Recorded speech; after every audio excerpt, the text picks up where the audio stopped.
നല്ല നമസ്കാരം. ഞാൻ ഇതാ നിങ്ങളുടെ മുന്നിൽ വരികയാണ്. ദ്വാപരയുഗത്തിന് ശേഷമാണത്രേ കലിയുഗമെന്ന കറുത്തയുഗം ആരംഭിച്ചത്. സകല ദേവീദേവന്മാർക്കും ശക്തി കുറയും എന്നത്രേ കലിയുഗത്തിൽ. എന്നാൽ സൃഷ്ടാവിന് പ്രപഞ്ചത്തെ സംരക്ഷിക്കേണ്ടതുണ്ടല്ലോ.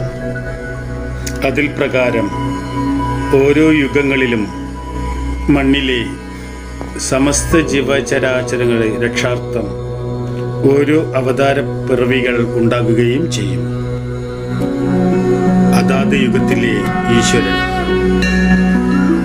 കാലകാലനായ മഹാദേവനും ദേവി മഹാമായിയും സംഗമിച്ച് ഈ പ്രപഞ്ച നന്മക്കായി വരം നൽകിയ ഒരേ ഒരു മൂർത്തിയാണ് സാക്ഷാൽ വിഷ്ണുമായ